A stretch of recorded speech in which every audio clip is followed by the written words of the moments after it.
अलवर की जनता एक सवाल जानना चाह रही है कि शकुंतला रावत सचिन पायलट खेमे से थी चुनावों से पहले। टिकट मिला, विधायक बनी, सचिन पायलट की जगह पे उनको मंत्री बनाया गया। अब जनता ये जानना चाह रही है कि क्या सचिन पायलट के खिलाफ रहना शकुंतला रावत की टिकट कट सकती है क्या? लेकिन आपको सचिन पायलट का ओपनर बल्लेबाज माना जाता है। आपका नाम जिस तरीके से कटा है तो आपको पता है कि किस तरीके से और क्या परिस्थितियां रही, क्या आप चाह रहे थे, क्या पार्टी ने निर्णय लिया। लेकिन आम लोगों के बीच में ये मैसेज है कि सोलंकी जी को हटा दिया, वेद सोलंकी का नाम नहीं आया, इसका मतलब लोग ये लगा रहे हैं कि सचिन पायलट का चला नहीं है इसमें, सचिन पायलट को दरकिनार करके रखा। वेद भाई, एक सवाल सारी जनता ये जानना चाह रही है कि सचिन पायलट ने तो कह दिया कि हम मिलकर चुनाव लड़ेंगे। आज एक अखबार में एक फोटो आई, सचिन पायलट को इस तरीके से दिखाया गया कि वो बाहें भरना चाह रहे हैं लेकिन सामने से कोई बाहें भरने को तैयार नहीं है। इसको किस तरीके से देखते हैं? क्या पार्टी एकजुट हो गई? लेकिन लोग तो ये कह रहे हैं कि अशोक गहलोत ग्रुप ज्यादा हैवी है, और अशोक गहलोत ग्रुप की तरफ से पहले बयान आते थे जब सचिन पायलट की नहीं सुनी जा रही थी पार्टी में। लेकिन अब सब सचिन पायलट खुश है तो दूसरा खेमा खामोश है। सचिन पायलट की 3 मांगों का क्या हुआ? क्योंकि सचिन पायलट ने जब अनशन किया था, रैली की थी, और उन्होंने भरे मन से हजारों लोगों की भीड़ के सामने कहा था कि मेरी 3 मांगे हैं, अगर नहीं मानी जाती हैं। उन मांगों का क्या रहा? उन पे कहीं भी कोई बयान नहीं आया सचिन पायलट का, और आप उनके सबसे निजी आदमी हैं। कहा जाता है कि वेद प्रकाश सोलंकी बोल रहे हो तो मान लीजिए कि सचिन पायलट ही बोल रहे हैं। वेद भाई, सचिन पायलट की आला कमान से किन बातों को लेकर सहमति बनी है? कुछ लोग ये कह रहे हैं, सूत्रों के हवाले से भी, कुछ जो पुराने जो पत्रकार हैं उन्होंने का अनुमान लगाया कि सचिन पायलट ने टिकटों की मांग रखी थी, क्योंकि अब समय कम था। मुख्यमंत्री बनना भी नहीं चाह रहे थे, प्रदेश अध्यक्ष बनना भी नहीं चाह रहे थे। वो चाह रहे थे कि भाई उनके जो लोग हैं, उनके जो कार्यकर्ता हैं, समर्पित कार्यकर्ता है, उनको टिकटों में पूर्ण रूप से भागीदारी दी जाए। लोगों ने कहा कि सचिन पायलट 100 से लेके 120 टिकटें मांग रहे थे। क्या ऐसा कुछ था? और क्या आला कमान ने ये सहमति दे दी है कि आपकी जो भागीदारी रहेगी, आपके जो लोगों की भागीदारी रहेगी, वो इसी तरीके बराबर बराबर रहेगी गहलोत और सचिन पायलट की? प्रदेश कांग्रेस कमेटी राजस्थान की कार्य समिति की अभी घोषणा हुई है। 192 नए लोगों की एंट्री हुई है प्रदेश कांग्रेस कमेटी में विभिन्न पदों पर। लेकिन एक नाम सबसे ज्यादा चर्चाओं में है, उनको सचिन पायलट के ओपनर बल्लेबाज के रूप में माना जाता रहा है, और उनका कार्यकारिणी में से नाम हटा दिया गया। कई अखबारों ने कई तरीके से इसको लिखा है। वेद जी, आपका नाम नहीं आना, लोग ये आशंकाएं लगा रहे हैं कि सचिन पायलट ग्रुप की इस जो कार्यकारिणी गठित हुई है इसमें नहीं चली। आप क्या कहेंगे इस पे? नहीं नहीं, बिल्कुल ऐसा कतई नहीं है। सचिन पायलट जी के लोग हों या किसी भी अन्य नेताओं के लोग हों, सबको सम्मानित किया गया है। और पहली बार ऐसा लग रहा है कि सब लोगों की सुन के कार्यकारिणी का जो विस्तार किया गया, अच्छा विस्तार किया गया है। जहाँ तक रहा सवाल मेरा, मैं 2 साल से पहले भी माननीय अध्यक्ष जी को, डोटासरा जी को कह चुका हूँ कि मैं काम करने में समर्थ नहीं हूँ, और इसी वजह से मैं पिछले लगातार 2 साल से जो मेरा प्रभार जिला था, भरतपुर में मान ही गया। तो मैंने पहले ही उनको कह दिया था। उसके बाद उन्होंने इस चीज़ को रंधावा जी से कहा, रंधावा जी ने ये बात पायलट साहब तक पहुँचा दी थी। पायलट साहब के माध्यम से ये बात मेरे तक पहुँच गई थी। उन्होंने कहा, भाई आपने मना किया है क्या? मैंने कहा, मैंने खुद ने मना किया है, इसी वजह से मैं वहाँ पे भरतपुर जा भी नहीं रहा हूँ किसी भी प्रोग्राम में। तो मेरी वजह से संगठन सफर नहीं करना चाहिए, मेरी जगह किसी दूसरे को स्थान देना चाहिए। अच्छे लोगों को मौका मिला है, अच्छी कार्यकारिणी है। नहीं, लेकिन आपको सचिन पायलट का ओपनर बल्लेबाज माना जाता है। आपका नाम जिस तरीके से कटाई है तो आपको पता है कि किस तरीके से और क्या परिस्थितियां रही, क्या आप चाह रहे थे, क्या पार्टी ने निर्णय लिया। लेकिन आम लोगों के बीच में ये मैसेज है कि सोलंकी जी को हटा दिया, वेद सोलंकी का नाम नहीं आया, इसका मतलब लोग ये लगा रहे हैं कि सचिन पायलट का चला नहीं है इसमें, सचिन पायलट को दरकिनार करके रखा है। नहीं, कहीं नहीं है। हमारे युवा साथी हैं जो 2 विधायक हैं, मुकेश बाकर जी हों, इंद्राज गुर्जर जी हों, सबका नाम आया है। हमारे जो समर्थक कई लोग हैं, उनका कई लोगों का नाम आया है। कम से कम 20 से 25 लोग मैंने कार्यकारिणी में जिस तरह से पढ़े हैं, जो बिल्कुल पायलट समर्थक, कट्टर पायलट समर्थक माने जाते हैं। और भी दूसरे के लोग हैं, बी डी कल्ला साहब के लोग भी हैं, और कन्या दूसरे नेताओं के लोग भी हैं, और जो भी वरिष्ठ नेता थे उन लोगों के नाम इक्का दुक्का हैं। तो इसका मतलब सब लोगों की सुन के कार्यकारिणी बनाई है। इसलिए मुझे नहीं लगता कि किसी का नाम किसी बस काटा गया है, मुझे नहीं लगता। जहां तक मेरा सवाल है, मैंने आपको बता दिया कि मैंने खुद ने स्वेच्छा से कहा था कि मैं पद छोड़ना चाहता हूं। ये मैंने पहले भी कहा था, और जिस दिन मुझे बनाया गया था, जब प्रदेश कांग्रेस कमेटी का महामंत्री, मैंने उस दिन भी कहा था कि विधायक को छोड़ के अगर कार्यकर्ताओं को बनाते तो ज्यादा अच्छा काम करते। ये मैंने पहले भी कहा था। वेद भाई, एक सवाल सारी जनता ये जानना चाह रही है कि सचिन पायलट ने तो कह दिया कि हम मिलकर चुनाव लड़ेंगे। आज एक अखबार में एक फोटो आई, सचिन पायलट को इस तरीके से दिखाया गया कि वो बाहें भरना चाह रहे हैं लेकिन सामने से कोई बाहें भरने को तैयार नहीं है। इसको किस तरीके से देखते हैं? क्या पार्टी एकजुट हो गई? देखिए, सचिन पायलट जी ने जिस तरह से बात की थी, अभी 2-3 दिन हम सब लोग दिल्ली थे, बात हुई, चर्चा हुई। बिल्कुल सचिन पायलट जी पूरे रिलैक्स में हैं। और पूरी तरह से खुश हैं। जो उन्होंने कांग्रेस के प्रति जो उनकी निष्ठा थी, लोगों ने धूमिल करने का प्रयास किया था, वो क्लियर हो गए। जो संशय के बादल थे वो छट गए और सचिन पायलट जी कांग्रेस में पूरी ताकत के साथ में काम करना चाहते हैं। आगे चुनाव में देखना किस ताकत के साथ में काम करेंगे और जो भी चुनाव में उनकी जो भूमिका होगी उस भूमिका को पूर्ण रूप से निभाएंगे। लेकिन लोग तो ये कह रहे हैं कि अशोक गहलोत ग्रुप ज्यादा हैवी है, और अशोक गहलोत ग्रुप की तरफ से पहले बयान आते थे जब सचिन पायलट की नहीं सुनी जा रही थी पार्टी में, लेकिन अब सब सचिन पायलट खुश है तो दूसरा खेमा खामोश है। देखिए, ये खामोशी से मतलब नहीं है, सब लोग एकजुट हैं और सबका विजन एक ही है। जो भी आलाकमान ने, माननीय राहुल गांधी जी ने, खड़गे साहब ने जो भी फैसला लिया है उस पर सब लोग सहमत हैं। और जब सब लोग सहमत हैं तो सब लोग कांग्रेस पार्टी के हित में काम करेंगे, अच्छा काम करेंगे और सब मिलकर अगर चुनाव लड़ेंगे तो कांग्रेस की सरकार दोबारा रिपीट कर सकती है, इसमें कोई संशय नहीं है। सचिन पायलट की 3 मांगों का क्या हुआ? क्योंकि सचिन पायलट ने जब अनशन किया था, रैली की थी, और उन्होंने भरे मन से हजारों लोगों की भीड़ के सामने कहा था कि मेरी 3 मांगे हैं, अगर नहीं मानी जाती हैं, उन मांगों का क्या रहा? उन पे कहीं भी कोई बयान नहीं आया सचिन पायलट का, और आप उनके सबसे निजी आदमी हैं। कहा जाता है कि वेद प्रकाश सोलंकी बोल रहे हो तो मान लीजिए कि सचिन पायलट ही बोल रहे हैं। देखो, सचिन पायलट जी बोलते हैं, सचिन पायलट जी की मैं कोई बराबरी नहीं कर सकता हूँ, मैं बहुत छोटा कार्यकर्ता हूँ। लेकिन मैं इतना कहना चाहता हूँ कि जो भी आलाकमान ने, माननीय वेणुगोपाल जी ने हमारी जो मांगी थी, ये कोई सचिन पायलट जी की मांगी नहीं थी, ये हम सब की मांगी थी, राजस्थान की मांगी थी, राजस्थान के नौजवानों की मांगी थी, जो लोग भ्रष्टाचार को खत्म करना चाहते हैं उन लोगों की मांग थी। और उन लोगों की मांग को सचिन पायलट जी ने उठाया था और उसके निस्तारण के लिए जब माननीय वेणुगोपाल जी ने वक्तव्य दे दिया है, बयान दे दिया है कि इन पे कार्रवाई की जाएगी, तो मामला सारा खत्म हो जाता है। जब आलाकमान के संज्ञान में सब मामला आ गया और आलाकमान ने खुद ने कह दिया कि भाई ये जो डिमांड्स हैं उनके ऊपर पूरी पूरी एक्सरसाइज की जाएगी और आने वाले सत्र के अंदर, जो मुझे लग रहा है अभी जो नया हमारा सत्र शुरू होगा 14 तारीख से, उसके अंदर कोई बिल लाकर जो अपराधी हैं, पेपर लीक करने वाले, उनके ऊपर कठोर एक कानून बनाया जाएगा जिससे कि उम्र कैद का, सजा का प्रावधान हो या अन्य जो भी हो वो सब किए जाएंगे। तो निस्तारण जो हमारी डिमांड थी उनका निस्तारण हमारे को लगता है कि हो गया है। अब बजट के ये जो सत्र जो हमारा आएगा उसके अंदर मुझे लगता है सारी चीजें क्लियर हो जाएंगी। वेद भाई, एक सवाल और लोग जानना चाह रहे हैं कि मौजूदा परिदृश्य में कांग्रेस और बीजेपी का ग्राफ लगभग बराबर है। जैसे पहले के चुनाव में देखी जाती थी, चुनावों से पहले एंटी इनकम्बेंसी कोई भी पार्टी रही हो, चाहे वो बीजेपी सत्ता में रही हो, चाहे वो कांग्रेस रही हो, लेकिन इस बार एंटी इनकम्बेंसी नजर नहीं आ रही। कहीं अगर नजर आता है तो विधायकों के प्रति जनता का आक्रोश है।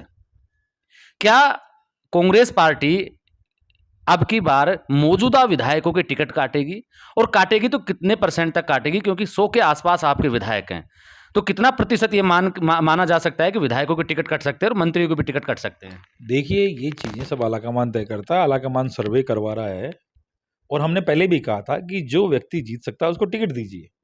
मैं तो ये कहना चाहता हूँ, अगर मुझे भी लगता है और जो क्षेत्र में अगर सर्वे मेरे खिलाफ जाता है तो टिकट काटना चाहिए। हम किसी भी परिस्थिति के अंदर सरकार हमारी आनी चाहिए, ये हमारा ध्येय होना चाहिए। मैं पूर्ण रूप से तैयार हूँ, अगर कोई चीज सर्वे को अगर मेरे खिलाफ भी जाते हैं तो हम चुनाव नहीं लड़ेंगे। हम कांग्रेस के हित के अंदर हैं और हित में फैसला लेंगे। ये सब चीज सोच समझ के फैसला लेंगे। ऐसा थोड़ी है कि हम चुनाव हार रहे हैं और जबरदस्ती चुनाव लड़े और टिकट लें, ऐसा कुछ नहीं होना चाहिए। कांग्रेस के कार्यकर्ता हैं और भी बहुत सारे कांग्रेस के कार्यकर्ता हैं, अगर दूसरे को मौका मिलता है, अगर लगता है मेरे सामने कोई दूसरा चुनाव जीतने वाला कैंडिडेट है तो उसको अगर मौका मिलेगा तो मैं सहयोग करूंगा, इसमें कहाँ दूर है। वेद भाई, आप बेबाक आवाज के लिए जाने जाते हैं। कई बार आप चर्चाएं भी करते हैं कि जो लोग संगठन में काम कर रहे हैं, नहीं, जो लोग किसी पद पे हैं, विधायक हैं, मंत्री हैं या कोई और हैं, उनको संगठन के बजाय संगठन में उन लोगों को तरजीह दी जाए जो कार्यकर्ता है, ताकि उनका मनोबल बढ़े। इस बात से कितने सहमत है कि विधायकों और मंत्रियों के बजाय आम कार्यकर्ता को संगठन में तरजीह दी जानी चाहिए? देखिए, दी गई है। जिस तरह से जयपुर के अंदर, जयपुर शहर के अंदर और तिवारी जी बहुत अच्छे कार्यकर्ता थे, सालों काम किया। आज जयपुर शहर की कांग्रेस के अंदर एक हर्ष का उल्लास है। आज मेरे पास कम से कम 50 फोन आ गए हैं। तो जो वर्कर होता है उसकी नियुक्ति होती है तो कार्यकर्ताओं में अपने आप ही खुशी का संचार होता है।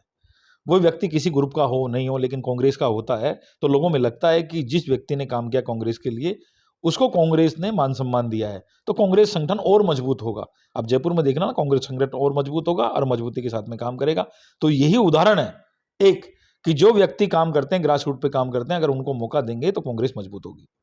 नहीं, इस संगठन की जो नियुक्तियां हुई है, इसमें देखा गया है कि विधायकों को, मंत्रियों को, पूर्व विधायकों को ज़्यादा तरजीह दी गई है, बजाय जो आम कार्यकर्ता काम करते हैं उनको टिकटें नहीं मिलती। लेकिन संगठन में कम से कम काम करने का मौका तो मिले उनको। देखिए, ये चीजें सबने बैठ के वरिष्ठ नेताओं ने तय किया होगा, किसकी जिम्मेदारी कहाँ लेनी है, कहाँ किसका उपयोग लेना है। तो उनका उपयोग हो सकता है कि ज़्यादा लगता हो, अच्छा उपयोग हो सकता है उनका, तो उपयोग किया है संगठन में। अब उपयोगिता का रिजल्ट जब आएगा, जब सब चीज़ें पता लगेंगी। लेकिन मेरा ये व्यक्तिगत मानना है कि कांग्रेस के कार्यकर्ताओं में जो लोग कांग्रेस के संगठन से जुड़े हुए लोग हैं, उनको महत्व ज़्यादा और देना चाहिए, देना भी चाहिए, मेरा ये मानना है। जो विधायक बन गए हैं, विधायक जैसे मैं विधायक बन गया, मैंने आज तक कभी लेटर हेड नहीं छपाया, आज तक जनरल सेक्रेटरी का चिट्ठी नहीं छपाई थी, तो उससे महत्व क्या है जनरल सेक्रेटरी का? जो व्यक्ति जहाँ काम करना चाहता है, मुझे जो ज़िम्मेदारी देते हैं, तो मैं निष्ठा के साथ में करता हूँ। चाहे एनएसयूआई का काम हो, चाहे यूथ कांग्रेस का काम हो, चाहे प्रदेश कांग्रेस कमेटी में सेक्रेटरी रहा हूँ, तब काम किया हो। जब जनरल सेक्रेटरी मैं बना, तो सरकार में थे हम। तो मैंने जो काम मैं दे सकता था, जो संगठन को समय दे सकता था, जो संगठन के लिए काम कर सकता था, उतना काम मैंने जनरल सेक्रेटरी रूप में नहीं किया। तो जब संगठन में जो लोग व्यक्ति काम करना चाहते हैं, जिनकी खुद की इच्छा हो कि मुझे काम करना है, मुझे ये काम करना है, तो जो व्यक्ति जिसकी सामर्थ्य है, जो काम करना चाहता है, उसको मौका देना चाहिए, जिससे संगठन और मजबूत हो। अच्छा, वेद भाई, सचिन पायलट की आला कमान से किन बातों को लेकर सहमति बनी है? कुछ लोग ये कह रहे हैं सूत्रों के हवाले से भी, और कुछ जो पुराने जो पत्रकार हैं उन्होंने का अनुमान लगाया कि सचिन पायलट ने टिकटों की मांग रखी थी, क्योंकि अब समय कम था, मुख्यमंत्री बनना भी नहीं चाह रहे थे, प्रदेश अध्यक्ष बनना भी नहीं चाह रहे थे। वो चाह रहे थे कि भाई उनके जो लोग हैं, उनके जो कार्यकर्ता हैं, समर्पित कार्यकर्ता हैं, उनको टिकटों में पूर्ण रूप से भागीदारी दी जाए। लोगों ने कहा कि सचिन पायलट 100 से लेके 120 टिकटें मांग रहे थे। क्या ऐसा कुछ था, और क्या आला कमान ने ये सहमति दे दी है कि आपकी जो भागीदारी रहेगी, आपके जो लोगों की भागीदारी रहेगी, वो इसी तरीके बराबर रहेगी गहलोत और सचिन पायलट की? देखिए, गहलोत सचिन पायलट जी की बराबरी नहीं की, सभी नेताओं की सामूहिक भागीदारी रहेगी। अच्छा। बार बार यही चर्चा आ रही है कि जो लोग, कुछ लोग हैं जो इस बात को इतनी हवा देते हैं, लेकिन ऐसी बात नहीं है। जब सचिन पायलट जी ने खुद ने कह दी कि हम सब एक हैं और कांग्रेस को जिताने में सब लोग अपना योगदान देंगे, तो जब सब लोग योगदान देंगे तो हम सब लोग योगदान देंगे, अपना अपना जो भी योगदान हो सकता है। लेकिन जिस तरह से आप बता रहे हैं कि भाई जो व्यक्ति जो काम करना चाहते हैं, क्या संगठन में उनको जिम्मेदारी दी जाती है, ये आला कमान बखूबी जानता है किस व्यक्ति को क्या जिम्मेदारी देनी है। और समय आने पे जो व्यक्ति जिस स्थिति में है, जो जनता की आवाज है, उसको जरूर भांपते हैं। देर है, अंधेर नहीं है। तो ये चीज आलाकमान ने देखी भी है, पहले भी देखी है, आज भी देखी है कि सचिन पायलट जी ने जब रैली की थी, उस समय जो नौजवानों की जो एक जनसैलाब उमड़ा था, जो भीड़ उमड़ी थी, उस समय उन्होंने कसम खाई थी कि जो नौजवानों के छालों की कसम खाई थी, तो उन्होंने एक ही चीज कही थी। उस समय कोई न टिकट मांगे हैं, न कोई पद मांगा है, न पीसीसी का चीफ मांगा है, न मुख्यमंत्री का पद मांगा है। उन्होंने यही कहा था कि राजस्थान के जो नौजवानों का दर्द है, उस पर मल्लम लगाने का काम हमारी सरकार करे। उसका काम जो उन्होंने बखूबी निभाया है। पेपर लीक जो हो रहे हैं, पेपर लीक के जो नौजवानों का जो पेपर में जो सालों साल वहाँ तैयारी करते हैं, जयपुर में रहते हैं, बड़ी सिटी में रहते हैं, और अपने माँ बापों की जो गाड़ी कमाई है उसमें लगाते हैं, और उसके बाद में जब पेपर लीक हो जाते हैं, दोबारा पिछले साल वापस करनी पड़ती है, दोबारा से अगले वाले साल वापस पेपर देने पड़ते हैं। तो उसके लिए उन्होंने कहा था, मेन मुख्य रूप से जो पेपर लीक का मुद्दा था, उसके अंदर सरकार ने कह भी दिया है कि आने वाले सत्र के अंदर इसके ऊपर कानून बनाएंगे, उम्र कैद की सजा देंगे।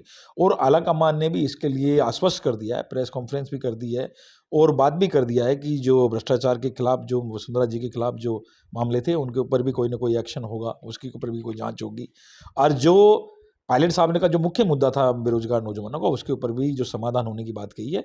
इससे हम जो लोग हैं, वो सब लोग संतुष्ट हैं कि हमारे को बनाना न बनाना ये प्रमुख मुद्दा नहीं है। मुद्दा है राजस्थान के बेरोजगारों के लोगों का। जो सचिन पायलट जी ने जो आवाज़ उठाई थी, वो राजस्थान की जनता की आवाज़ है, और राजस्थान की जनता की आवाज़ को अगर मानते हैं, तो उसका फ़ायदा राजस्थान के लोगों को, राजस्थान की सरकार को, कांग्रेस को जरूर मिलेगा। सर, मैं सर्वे कर रहा था, पिछले 3 दिन से गांव में था, मैंने वोटर से बात की। सचिन पायलट का एक खामोशीपूर्ण रवैया, जो समर्थक उनके अब से 1 महीने पहले थे, उनमें जो जोश, जुनून और जज्बा था, जिस तरीके से सचिन पायलट के लिए वो मरने और मिटने की कस्में खा रहे थे, वो अब नजर नहीं आता। क्या सचिन पायलट की खामोशी अपने समर्थकों को दूर कर रही है?